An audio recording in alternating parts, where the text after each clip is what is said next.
আমার মুসল্লি ভাইরা, আত্মহত্যা এমন একটি মহব্বত, এই আত্মহত্যার জন্য আল্লাহ কাউকে সাথ দিবেন না। যদিও সাহাবী হয়ে গেছেন, কিন্তু আত্মহত্যা করার কারণে আল্লাহ রাসূলের জবান থেকে বের হয়ে আসছে হুয়া ফিন্নার, অমুক সে জাহান্নামী। কারণ এতক্ষণ যুদ্ধ করেছে, কাফেরদের হত্যা করেছে, আর কিছুক্ষণের মধ্যে ওই সাহাবী শহীদের তামান্না পেয়ে গেলেন, শহীদের মর্যাদা পেয়ে গেলেন, কিন্তু একটা ভুলের কারণে উনি জাহান্নামী হয়ে গেলেন। আত্মহত্যা করা যাবে না। আল্লাহ রাসূল সব সময় দোয়া করেছেন, আল্লাহুম্মা রযুকনা হুসনাল খাওয়াতিম, আয় আল্লাহ আমাদের শেষ ভালো করেন, আল্লাহ আমাদের জীবনের শেষ মুহূর্ত ভালো করেন। এজন্যই আমরা প্রত্যেকটা মুহূর্তে দোয়া করব, আল্লাহ আমি ছিলাম যুবক, আমি এখন হয়েছি বৃদ্ধ, আমি ছিলাম শিশু, আমি হয়ে গেলাম এখন বুড়া মানুষ। আল্লাহ আমার চুল পেকে গেছি, আমার দাড়ি সাদা হয়ে গেছি, আল্লাহ আমি চোখে অনেক কম দেখি, আল্লাহ আমার শেষ ভালো করেন, আল্লাহ আমার শেষটা ভালো করে দেন। যখন আপনি আল্লাহর কাছে দোয়া করবেন, আল্লাহ রাব্বুল আলামিন আপনার প্রত্যেকটা দোয়া কবুল করে নেবেন। মহান আল্লাহ পাক রব্বুল আলামিন আজকে আমাদেরকে কবুল করেছেন, দয়া করেছেন, মায়া করেছেন। আর আল্লাহ তাআলা কবুলের মাধ্যমে, মহব্বতের মাধ্যমে, দয়ার মাধ্যমে আজকে আমরা আল্লাহকে স্মরণ করার জন্য সুযোগ পেয়েছি। কারণ আমাদের মতো অনেক ভাই আছে, আমাদের মতো অনেক যুবক আছে, আমাদের মতন অনেক মুরব্বী আছে, তারা ইচ্ছে করলেও আল্লাহ তাআলার বিধান পালন করতে পারে না। কারণ ওনাদের পিছনে শয়তান লেগে আছে। আর ওনারা মনে মনে ভাবে যদি কোনো একটা সুযোগ পাই তাহলে আজকে জুমার নামাজটা আর পড়া লাগবে না। কথা বলেন ঠিক কিনা? এমনই ভাবে আমাদের সমাজের কতগুলি যুবক, কতগুলি মুরব্বী বাবা, কতগুলি কিশোর রয়েছে যারা নামাজ বন্ধ করার জন্য বিভিন্ন অজুহাত খুঁজে বের করে। কথা বলেন ঠিক কিনা? আজও পর্যন্ত কোনো বিধান নাই, কোরআন এবং হাদিসে এমন কোন বিধান নাই যে কোনো অসুস্থ হলে নামাজ আল্লাহ মাফ দিবে। আছে এমন বিধান? বিধান নাই।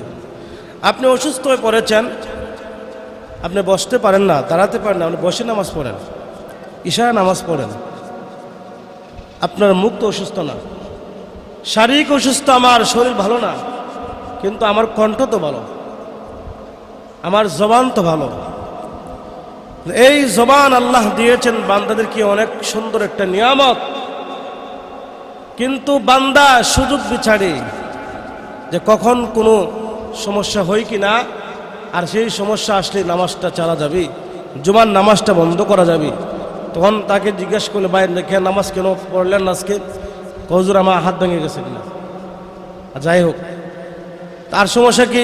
আমার শরীরে জ্বর, জ্বরের জন্য কি নামাজ মাফ? নামাজ মাফ না।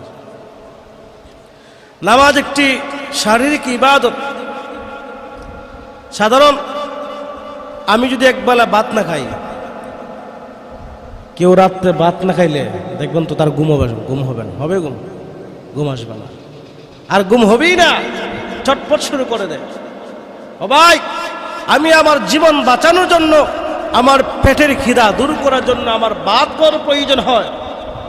আপনার কি বিশ্বাস হয় না যে আল্লাহ আমাদের জন্য জান্নাত রেখে দিয়েছেন, বিশাল জান্নাত?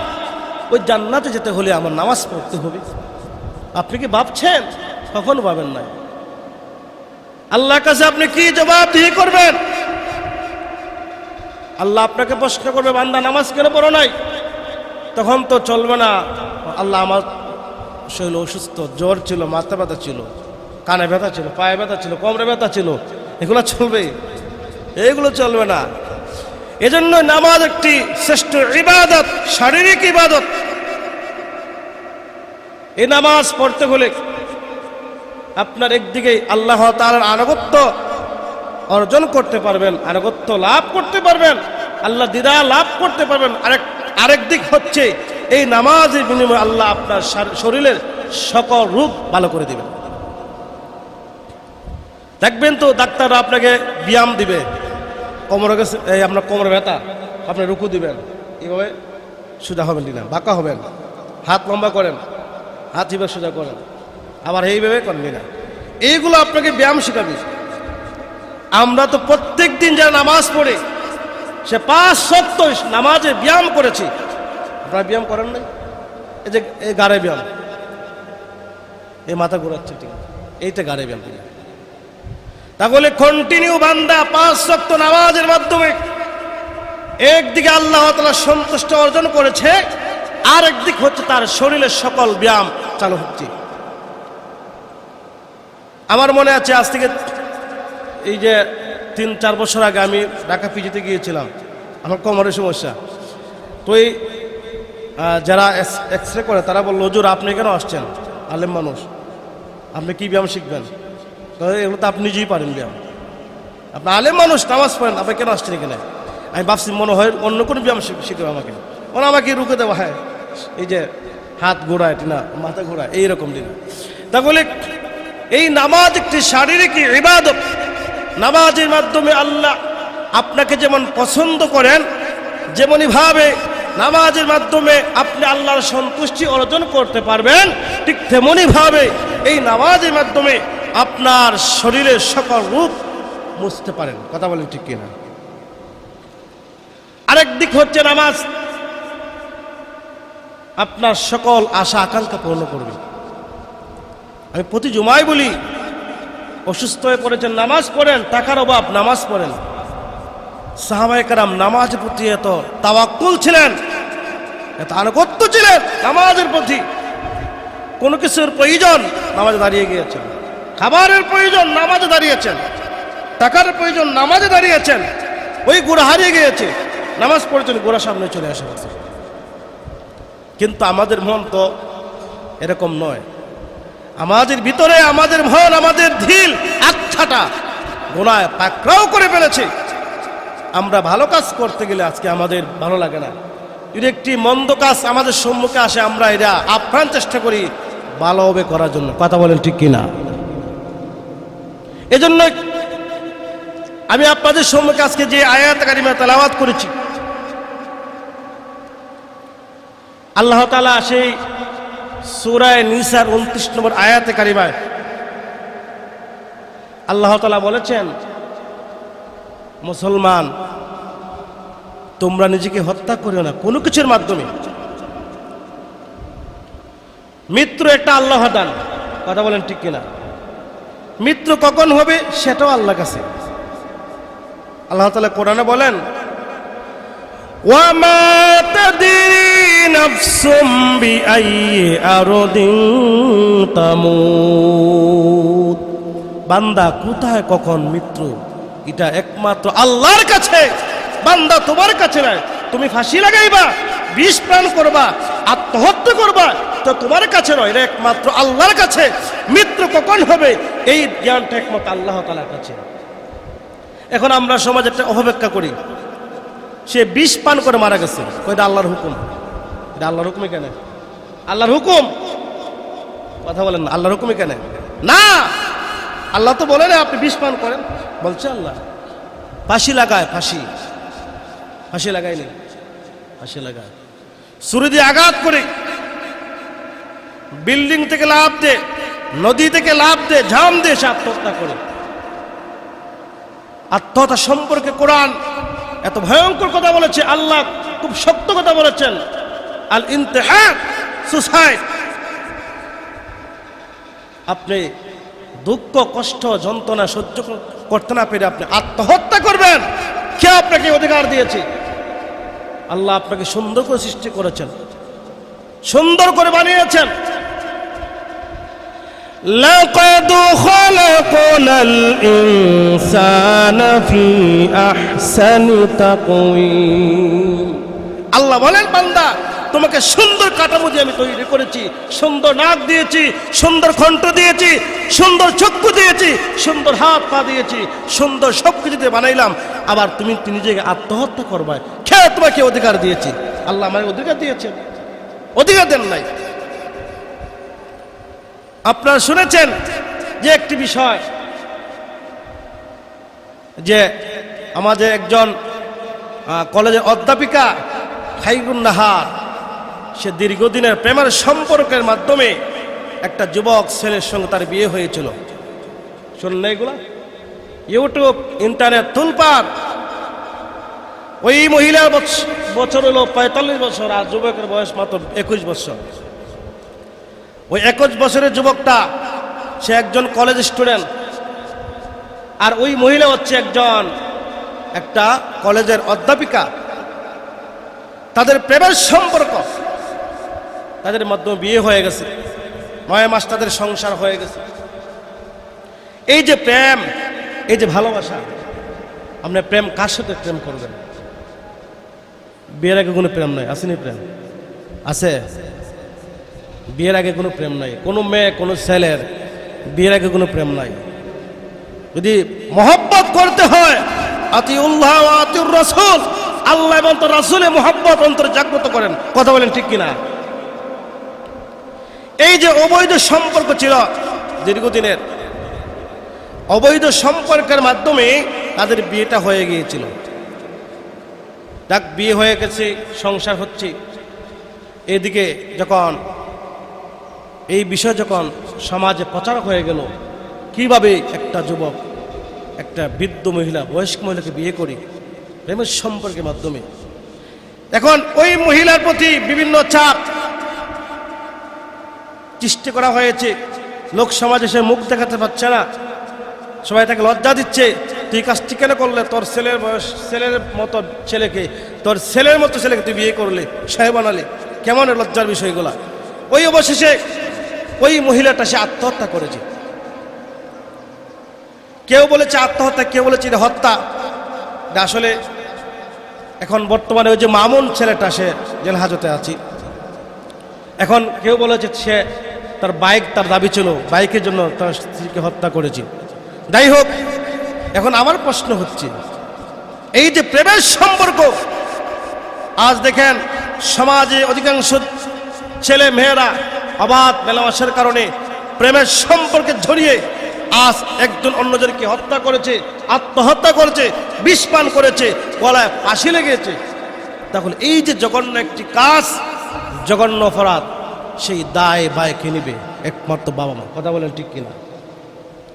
আপনি আমার সন্তানকে তার খোঁজখবর নিচ্ছেন না, সে কি করছে, সে কলেজে কি করছে, আপনার খবর নেই। আপনার মেয়েটা কোথায় যাচ্ছে, আপনার খবর নেই। আপনার মেয়েটা কোথায় ফোন করেছে, আপনার খবর নেই। আপনি বাবা হয়ে আপনি কি দায়িত্ব পালন করেছেন? মেয়েকে ছেড়ে দিয়েছেন রাস্তার মধ্যে উলঙ্গ করে, আর ওই মেয়েটা অবাধ চলাফেরায়, অবাধ মেলামেশায়, অবৈধ প্রেমের সম্পর্কে জড়িত হয়ে আসছে, গলার মধ্যে ওড়না পেয়েছে, মারা গিয়েছে। এখন আপনি কান্না করেন, আমার মেয়ে কোথায় গেলে? কাজ হবে? কাজ হবে না। এখন আসুন, আল্লাহ তাআলা কোরআনে বলেন, ওয়ালা তাকতুলু আনফুসাকুম, তোমরা নিজের হত্যা করিও না। তোমরা কি করো? নিজেদেরকে হত্যা করিও না। তাহলে এই হত্যা একটা মহাপাপ, আত্মহত্যা একটা মহাপাপ। ইসলাম সাপোর্ট করে না। ইসলাম সবচেয়ে ঘৃণা কাজ হচ্ছে আত্মহত্যা করা, নিজের জীবনকে নিজেই বিলীন করে দেওয়া। ইসলাম এগুলো সাপোর্ট করে না। তাহলে এই যে সেই মহিলা আত্মহত্যা করে মারা গেল, তার বিধান কি? কোরআন কি বলেছে? কোরআন ডাইরেক্ট নিষেধ, আত্মহত্যা করা যাবে না। হাদিস কি বলে? মান কাতালা নাফসাহু বিশাইইন উযিবা বিহি ইয়াউমাল কিয়ামা খালিদান আও মুখাল্লাদান। হাদিস শরীফে এসেছে, যদি কোনো ব্যক্তি সে নিজেকে কোনো কিছুর মাধ্যমে আত্মহত্যা করে মেরে ফেলে, হাদিস শরীফে স্পষ্ট আসছে, হাদিস শরীফে কাল কিয়ামতের মাঠে তাকে ওই বস্তু দিয়ে শাস্তি দেওয়া হবে,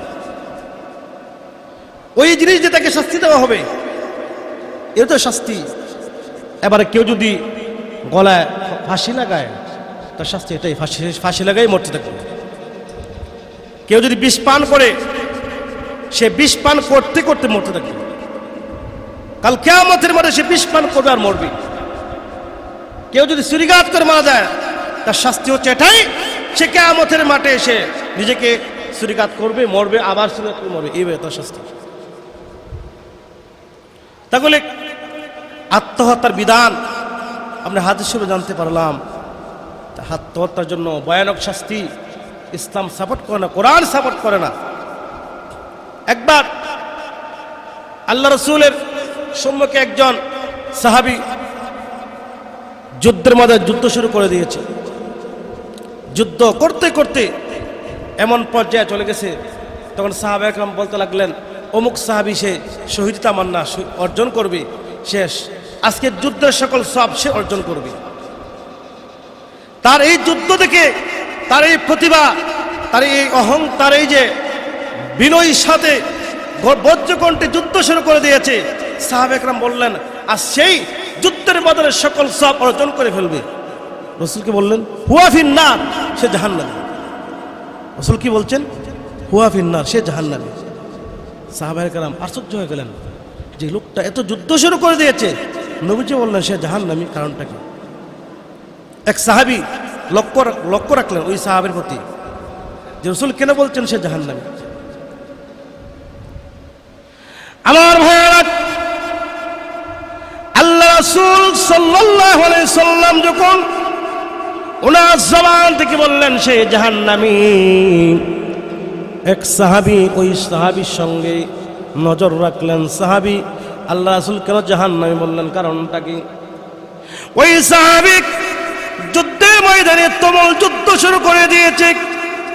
যুদ্ধ করতে করতে এমন পর্যায়ে চলে গেছে, কাফেরদেরকে হত্যা করেছে, সে নিজেও মার খাচ্ছে। যুদ্ধের শেষ পর্যায়ে যখন একজন কাফের তাকে হাতের মধ্যে আঘাতটা করলো, ওই সাহাবীর হাত জমিনের মধ্যে পড়ে গেল। এই অবস্থায় কাফেররা যখন ওকে রেখে চলে যায়, এদিকে যুদ্ধের মাঠ শেষ পর্যায়ে ওই সাহাবী কষ্ট সইতে পারলেন না, আর কষ্ট সহ্য করতে পারছেন না। এমনি ওনার হাতের তলোয়ার মাটির মধ্যে গেঁথে জাপ দিলেন, তলোয়ার এদিকে ঢুকে পিছন দিকে বাইরে হয়ে গেল। ওই সাহাবী ওই জিনিসটা দেখে রাসূল সাল্লাল্লাহু আলাইহি সাল্লামের কাছে গিয়ে বললেন, ইয়া রাসূলুল্লাহ, আশহাদু আন্না মুহাম্মাদান আবদুহু ওয়া রাসূলুহু। নবী গো, আপনি সত্য নবী, আমি সাক্ষী দিয়েছি, আল্লাহর কসম দিয়ে বলেছি আপনি সত্য নবী, আপনার কথা মিথ্যে হতে পারে না।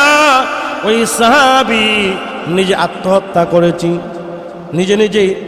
নিজের জান বিসর্জন করে দিয়েছি। নবী গো, ওই সাহাবী মাটির মধ্যে তলোয়ার গেঁথে নিজে জাপ দিয়ে আত্মহত্যা করেছে। আমার মুসলমানেরা, আত্মহত্যা এমন একটি মহব্বত, এই আত্মহত্যার জন্য আল্লাহ কাউকে সাথ দিবেন না। যদিও সাহাবী হয়ে গেছেন, কিন্তু আত্মহত্যা করার কারণে আল্লাহ রাসূলের জবান থেকে বের হয়ে আসছে হুয়া ফিন্নার, অমুক সে জাহান্নামী। কারণ এতক্ষণ যুদ্ধ করেছে, কাফেরদের হত্যা করেছে, আর কিছুক্ষণের মধ্যে ওই সাহাবী শহীদের তামান্না পেয়ে গেলেন, শহীদের মর্যাদা পেয়ে গেলেন, কিন্তু একটা ভুলের কারণে উনি জাহান্নামী হয়ে গেলেন। আত্মহত্যা করা যাবে না। আল্লাহ রাসূল সব সময় দোয়া করেছেন, আল্লাহুম্মা রযুকনা হুসনাল খাওয়াতিম, আয় আল্লাহ আমাদের শেষ ভালো করেন, আল্লাহ আমাদের জীবনের শেষ মুহূর্ত ভালো করেন। এজন্যই আমরা প্রত্যেকটা মুহূর্তে দোয়া করব, আল্লাহ আমি ছিলাম যুবক, আমি এখন হয়েছি বৃদ্ধ, আমি ছিলাম শিশু, আমি হয়ে গেলাম এখন বুড়া মানুষ। আল্লাহ আমার চুল পেকে গেছি, আমার দাড়ি সাদা হয়ে গেছি, আল্লাহ আমি চোখ দেখি, অনেক কম দেখি। আল্লাহ আমার শেষ ভালো করেন, আল্লাহ আমার শেষটা ভালো করে দেন। যখন আপনি আল্লাহর কাছে দোয়া করবেন, আল্লাহ রাব্বুল আলামিন আপনার প্রত্যেকটা দোয়া কবুল করে নেবেন।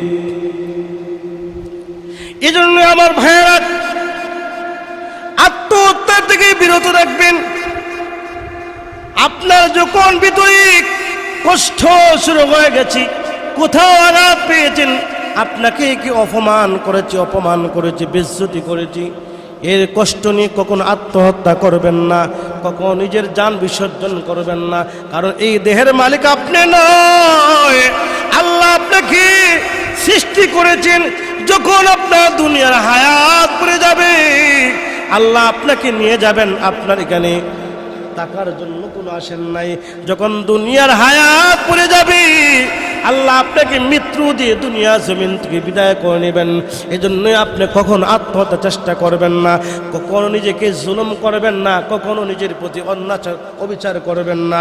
যদি আপনি নিজের প্রতি অবিচার করেন, জুলুম করেন, নির্যাতন করেন, মনে রাখবেন কাল কিয়ামতের মাঠে আল্লাহ রাব্বুল আলামিন আপনাকে একটা সেকেন্ডের জন্য মাফ করবেন না।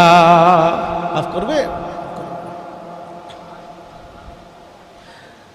এবার তাহলে প্রমাণ হয়ে গেল, ওই সাহাবী যখন নিজের জানটা বিসর্জন করে দিয়েছেন, উনি ভেবেছিলেন আমি শহীদ তামান্না পেয়ে যাব, কিন্তু না, পেলেন না একটা ভুলের কারণে। এবার অনেকে প্রশ্ন করে যে যদি কোনো ব্যক্তি আত্মহত্যা করে কষ্ট নিয়ে, তার জন্য আল্লাহ মাফ দিবে কিনা, তার ফায়সালা কি? আমরা একটা হাদিসের প্রতি লক্ষ্য করব। আল্লাহ রাসূলের সাহাবী তুফাইল ইবনে আমর রাদিয়াল্লাহু তাআলা আনহু, উনি বর্ণনা করেন যে একজন সাহাবীর হাতের মধ্যে একটা টসা উঠল, কুশকা। উনি কি করলেন? তীর দিয়ে, কুশা দিয়ে ওই টসা গেলে ফেললেন। এর কারণ ওই গেলে গলার কারণে অতিরিক্ত ব্লাডিং হওয়ার কারণে উনি মারা গেলেন। ঠিক কথা। আমরা আসলে সমাজে কোনো কিছু আমরা কুচা দিই, পুরো হয়েছি কিন্তু, ঠিক না? পুরা আমরা কি করি, এই যে আমরা বড়ই গাছের কাটা আছে, লেবু গাছের কাটা আছে না, এগুলা যে আমরা কি করি, কুচা দিই, এগুলো পুষ্টা বের করে ফেলি, আছে না এমন? তো ওই সাহাবীর হাতের মধ্যে কি হয়েছে? টসা, মানে ফুসকা, ফুরা হয়েছে না। উনি কি করলেন? ওই তীর দিয়ে কুচা দিলেন, আর এই কুচা দেওয়ার কারণে অতিরিক্ত ব্লাডিং হওয়ার কারণে উনি কি করলেন? মারা গেলেন। ওই মারা যাওয়ার পরে রাসূলের সাহাবী তুফাইল ইবনে আমর ওনাকে স্বপ্নে দেখলেন, বললেন, ও সাহাবী, যা আপনার সঙ্গে আল্লাহ কেমন আচরণ করেছেন? তখন উনি বললেন, ও সাহাবী শোনো, আল্লাহ আমার সঙ্গে এমন আচরণ করেছেন, আল্লাহ আমাকে রাসূলের সঙ্গে হিজরত করার কারণে মাফ দিয়ে দিয়েছেন। সুবহানাল্লাহ কইতেন না,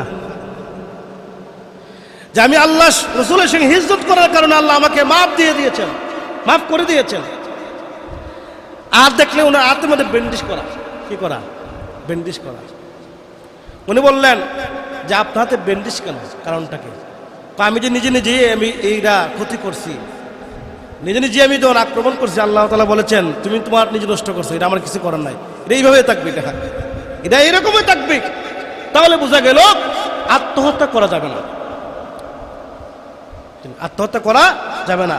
যদি আল্লাহ আমাকে মাফ দেয়, আল্লাহ দয়া হলে অবশ্যই মাফ দিবে, আর দয়া না হলে মাফের কোনো সুযোগ নাই। এবার প্রশ্ন হলো যে আল্লাহ কখন মাফ দিবে? এখানে দেখেন, আপনি যখন আত্মহত্যা করবেন, এখানে যদি কেহ আত্মহত্যাকে জায়েজ মনে করে তো হারাম, ঠিক না? আত্মহত্যা কবিরা গুনাহ।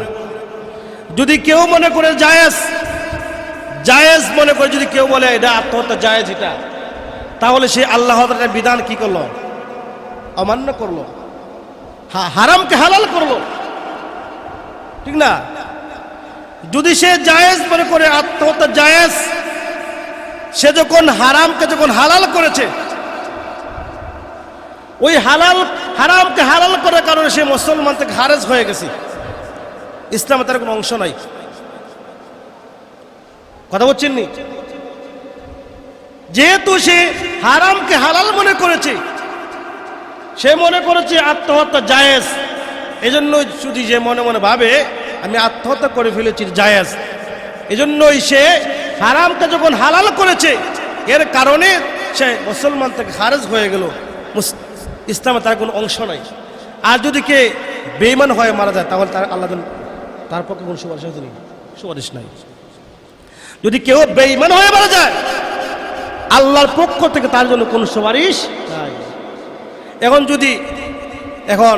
কেউ যদি আত্মহত্যা করে আর মনে মনে ভাবে যে আমি এটা জায়েজ এই জন্য আত্মহত্যা করছে, তাহলে তার জন্য ইসলামে কোনো অংশ নাই, ইসলাম তার জন্য সাপোর্ট নাই, আল্লাহ তার জন্য কোনো ক্ষমার ব্যবস্থা করবেন না। আর যদি মনে করেন সে দুঃখ নিয়ে, আঘাত নিয়ে, জ্বালা যন্ত্রণা নিয়ে, সে জানে এটা হারাম কাজ, আত্মহত্যা এটা মহাপাপ, জানে শোনার পরেও সে আত্মহত্যা করে ফেলেছে, তাহলে আল্লাহ বলে যে যদি ইচ্ছা হয় আল্লাহ মাফ দিবে, না হয় সুযোগ নেই। তবে আশঙ্কা করা যায়, অধিকাংশ উলামায়ে কেরাম বলেছেন তার শাস্তি ভোগ করে তাকে অবশ্যই আল্লাহ মাফ দিবে। যেহেতু সে হারামটাকে ছিঁড়েছে, দুঃখে কষ্টে সে আত্মহত্যা করেছে, এজন্যই আল্লাহ তাকে মাফ দিবে। এটা আশা করা যায়, ডাইরেক্ট বলা যাবে না। তাহলে আজকে আমরা আমাদের আলোচনায় বুঝতে পারলাম আত্মহত্যা করা যাবে না। যদি কেহ আত্মহত্যা জায়েজ মনে করে, আত্মহত্যা জায়েজ, এর বিনিময়ে সে আত্মহত্যা করে, তাহলে সে মুসলমান থেকে খারেজ হয়ে গেল, তার ঈমান চলে গেল। আর যে ব্যক্তি ঈমান মুসলমান থেকে খারেজ হয়ে যায় তার জন্য আল্লাহর কোনো সুপারিশ তাই সাহায্য নাই। আর যদি সে এমন অবস্থা, তার ভিতরে কষ্ট, দুঃখ, যন্ত্রণা চাপিয়ে দেওয়া হয়েছে, এই দুঃখ নিয়ে সে আত্মহত্যা করে, তাহলে তাকে আল্লাহ মাফ দিবে, শাস্তি ভোগ করতে পারবে। এই দুইটি বিষয়। তাহলে যদি কেউ আত্মহত্যা করে, সাহাবায়ে কেরামও আত্মহত্যা করে কি করলেন? এই যে এক সাহাবী আত্মহত্যা করেছেন, কিন্তু এই যে ভুলবশতই না, ভেবেছেন কি ব্লাডিং হয়ে গেছে, এই যে এটা আমি নিজে নিজে কি করে ফেলি, এটা গলে ফেলি, অতিরিক্ত ব্লিডিং হওয়ার কারণে কি হয়ে গেল, মারা গেলেন। তবে আল্লাহ ওনাকে মাফ দিচ্ছে কিসের কারণে? হিজরতের কারণে। এই জন্যই আমার মুসল্লি ভাইয়েরা, আমরা প্রত্যেকটা মুহূর্তে আমরা এই দিক থেকে খেয়াল রাখবো, আমাদের দুঃখ কষ্ট থাকবেই, আমাদের যন্ত্রণা থাকবেই। দুনিয়া মানে কষ্টের জায়গা, সুখের জায়গা না। কথা বলেন ঠিক কিনা? না, সুখের জায়গা দুনিয়াটা অনেক কষ্টের জায়গা। দুনিয়া কষ্ট করতে হবে, আপনি সুখ করবেন জান্নাতের মধ্যে। জান্নাতে আপনার জন্য কত সুন্দর বাড়ি রেখেছেন, নারী রেখেছেন, কত সুন্দর খাবার রেখেছেন। জান্নাতে আপনি আরাম আয়েশ করবেন। দুনিয়া একটু কষ্ট করতে হবে। দুনিয়া আল্লাহর তাআলা বিধান মানতে কষ্ট হবে না? এই শীতের মধ্যে নামাজ পড়তে অনেক কষ্ট হয়, রোজা রাখতে কষ্ট হয় না? অনেকের বলে আমার ডায়াবেটিস, আমার গ্যাস্ট্রিকের রোগী, রোজা রাখতে পারি না। বিভিন্ন অজুহাত, আমরা বিভিন্ন অজুহাত দিয়ে এই আল্লাহ তাআলার বিধান অমান্য করেছি, আল্লাহ তাআলার বিধান ছেড়ে দিয়েছি। আমরা নামাজ পড়লে আমার কোমরের সমস্যা, আমার আঁটের সমস্যা, পায়ের সমস্যা, যত সমস্যা সব নামাজের মাধ্যমে। তাহলে আমরা অসংখ্য আল্লাহ তাআলার সঙ্গে নাফরমানি করি, আল্লাহ তাআলার বিধান অমান্য করি। আজকে আমরা যদি সঠিকভাবে আল্লাহ তাআলার বিধানগুলো পালন করি, তাহলে কখনো আল্লাহ আমাদেরকে কষ্টের মধ্যে রাখবেন না। রাখবেন? কষ্টের মধ্যে রাখবেন না। এই জন্যই আজকে আলোচনা আমরা যেটা বুঝতে পারলাম যে আমরা কখনো এই যে আমাদের দেহটা একমাত্র আল্লাহর জন্য। কার জন্য বলেন? আল্লাহর জন্য। আল্লাহ আমাকে সুন্দর কণ্ঠ দান করেছেন, সুন্দর চেহারা দিয়েছেন। দেখেন ভাই, একটা হাতি অনেক বড় প্রাণী, অনেক বড় প্রাণী না? পাহাড় থেকে বড় বড় গাছ নামায়নি। আল্লাহ বলছে মানুষ এত দুর্বল। ওয়াল্লাহু আখরাজাকুম মিন বুতুনি উম্মাহাতিকুম লা তা'লামুনা শাইআ। আল্লাহ রাব্বুল আলামিন বলেন, ই বান্দা, আমি আল্লাহ রাব্বুল আলামিন তোমাকে তোমার মায়ের গর্ভ থেকে এমন অবস্থায় বের করে নিয়ে আনি নিয়ে আসি। তুমি কিছুই জানো না, কিছুই বুঝতে না। আমি আল্লাহ রাব্বুল আমিন তোমাকে এই সকল বিষয়ে জ্ঞান দান করি। কথা বলেন ঠিক কিনা? আমার ভাইয়েরা, এমন কোন রেকর্ড নাই কোন সন্তান জন্মের পর তার আব্বাকে বলেছে আব্বা আমাকে বাজার নিয়ে যান, বলেছে এমন ঘটনা আছে? এমন রেকর্ড নাই কোন সন্তান জন্মের পর বলেছে আব্বা আমাকে একটা ফুটবল কিনে দেন, আমাকে একটা গাড়ি কিনে দেন, আমাকে একটা ঘর বানায় দেন, আমাকে একটা চশমা কিনে দেন। বলছি না এমন? বলছি না, এমন রেকর্ড নাই কোন সন্তান জন্মের পর বলেছে আমাকে পোশাক কিনে দেন, আমাকে মাদ্রাসায় ভর্তি করায় দেন, আমাকে স্কুলে ভর্তি করায় দেন। না না, আল্লাহ তাআলা বলেন লা তাআলামুনা শাইআ, তুমি কিছুই জানতে না, কিছুই বুঝতে না। আমি আল্লাহ রাব্বুল আলামিন তোমাকে এমন জ্ঞান দান করেছি, তোমাকে এমন বিষয় শিক্ষা দান করেছি, মানুষ যখন তার কণ্ঠ থেকে একটা কথা বের করে সারা পৃথিবী কম্পন সৃষ্টি করে। কথা বলেন ঠিক কিনা? মানুষের এত পাওয়ার, মানুষ আল্লাহর খলিফা, মানুষ পৃথিবীর খলিফা, বাদশা মানুষ। মানুষকে আল্লাহ সৃষ্টি করছে অনেক দুর্বল করে, কিন্তু তাকে আল্লাহ এত পাওয়ার দিয়েছেন, এত সম্মান দিয়েছেন, এত ইজ্জত দিয়েছেন, অন্য কোন জাতিকে দেন না। কথা বলেন ঠিক কিনা? সাধারণ দেখেন মানুষের জিহ্বার এত পাওয়ার, একটা জিহ্বার পাওয়ার, একটা কথার মাধ্যমে সারা পৃথিবী তসর করে ফেলে। কথা বলেন ঠিক কিনা? কিন্তু আল্লাহ মানুষের অনেক দুর্বল করলে আমাদেরকে। এজন্যই আমরা আল্লাহ তাআলার নিয়ামত পেয়েছি। স্বাস্থ্য একটা নিয়ামত, সুস্থ একটা নিয়ামত, চক্ষু একটি নিয়ামত, বয়ান একটি নিয়ামত, কণ্ঠ একটি নিয়ামত, হাতগুলি নিয়ামত, প্রত্যেকটা অঙ্গ আল্লাহ তাআলার নিয়ামত। আমরা সমাজে দেখেন যার দুটি পা নাই সে বোঝে আহারে পার কি মূল্য, তার চক্ষু নাই সে বলে আল্লাহ আমাকে অন্ধ বানাইছে, আমি কিছুই দেখি না। কথা বলেন ঠিক কিনা? এজন্য আমরা সব পেয়েছি, সব পাওয়ার পরে আজকে আমরা আল্লাহর প্রতি দাবি তো নয়, শয়তানের প্রতি আমাদের সব সময় আমাদের মন চলাফেরা করে। কথা বলেন ঠিক কিনা? এজন্যই এই কঠিন মুহূর্তের মধ্যে আমাদের যে অবস্থা দেশের মধ্যে শুরু হয়ে গিয়েছি, আজকে আমরা খুব কষ্টের দিনগুলি কাটাই। একদিকে দ্রব্যমূল্যের দাম বৃদ্ধি, আরেকদিকে লোডশেডিং প্রত্যেকটা মুহূর্তে চলছে। এখন আবার দেখা যাচ্ছে কি শুক্রবারে নাকি আবার সব মিল খোলা থাকবে, শনিবার বন্ধ না, রবিবারে বন্ধ থাকবে। এই মনিটিং না কেন? লোডশেডিং। মানুষকে আর কত ধোঁকা দেওয়া যাবে? তেলের দাম বাড়ছে, এখন ডিমও বাড়ছে কিনা বুঝছেন না? কথা যদি একটার উপর দাম বেড়ে যায় তাহলে সব প্রত্যেক জিনিসের উপর প্রভাব সৃষ্টি হয়। তেল বাড়ছে, ডিমও বাড়ছে, 260 টাকা আলি, আবার ফ্যানও বাড়ছে, ফ্যান, ইলেকট্রিক ফ্যান, লাইট সব বেড়ে গেছে। মানুষ কি করবে? চলার গতি নাই। আমি আসলে দেখেন, আমি গত সপ্তাহে বলেছিলাম যদি সরকার যদি একটা নিয়ম করে যারা শ্রমিক, যারা শ্রমজীবী, তাদের বেতন যদি সবচেয়ে নিম্ন 10 করে স্কেলটা, আর সব মিলে যখন তার বেতনটা 14-15 হবে, তখন সে চলতে পারবে। আমরা তো হাহাকার, আমরা ট্যাক্স দিচ্ছি, ট্যাক্স আমরা খাই না, খাইনি ট্যাক্স আপনারা খান। মোবাইল ট্যাক্স, বাড়ির ট্যাক্স, গরির ট্যাক্স, জামার ট্যাক্স, সব ট্যাক্স আপনি দিচ্ছেন। আপনি কি পাইছেন? কিছু পান নাই। রাস্তার মাঠে দেখা যায় কি গাড়ি গেলে গাড়ি না জুলুন খায়। গাড়ি কি বলে উন্নয়ন শেষ। তার একদিকে যা উত্তর দিকে, একদিকে দক্ষিণ দিকে, রাস্তার তো বেহাল অবস্থা। তো দেখেন, আমি যারা এই দেশের যারা সরকারি লোক তারাই সব বুক করছে, যারা জনগণ তারা কিছুই পাচ্ছে না। তারা রাস্তায় নেমে তারা অধিকার আদায় করার জন্য তারা গলা পাঠাচ্ছে, কিন্তু বিনিময়ে তারা কি পিড়া খাচ্ছে। আর যারা সরকারি লোক, যারা প্রশাসন, যারা সরকারি লোক যারা আছে তারা সব বুক করেছে, তাদের ভাতা আছে। এই দেখেন ইউরোপ কান্ট্রি, দেখেন ইউরোপ কান্ট্রির যে একটা সন্তান জন্মগ্রহণ করলে তার ভাতা প্রতি মাসে 25,000 টাকা। কত? 35,000 টাকা ভাতা। আর আমাদের দেশের মধ্যে ভাতা দুধের ফিটা। ভাতা বুঝেন গিয়া দেখবেন তো, আমাদের যখন করোনা আসছে, করোনা আসার পরে আমরা 3 ভাই বাড়িতে দেখলাম লিস্টি। ওরে আল্লাহ, এত লিস্টি করছেন, ভাবলাম যদি সবগুলো দেয় তাহলে যদি 14 বছর বই হাইলেও শেষ হতো না। বুঝছেন না কথা? তুই সবগুলো ত্রাণ আইসে পড়ে কোনোদিন আসে তাহলে 14 বছর বুঝে খাইলে ও এই ত্রাণ শেষ হবে না। ওমা রমজান চলে আসলো, রমজান গেল, রমজানের পরে 1 মাস হলো, কোন ত্রাণ নেই, লিস্টি হয়েছে শুধু। আর দেখো সমাজে ধনী মানুষ যারা আছে তাদের কাছে সব ত্রাণ, চাল ডাইল সবগুলা বস্তার বস্তা। যারা গরিব ওদের কিছুই নাই। এজন্যই সরকার দেখেন তো শিশুদের ভাতা দিচ্ছে কিছু, এটা মনে করেন যারা স্থানীয় যারা প্রভাবশালী আছে চেয়ারম্যান মেম্বার তাদের ভিতরে চলে যায়, আর গরিবের কাছে আর পৌঁছার সুযোগ পায় না। বুঝেন না কথা?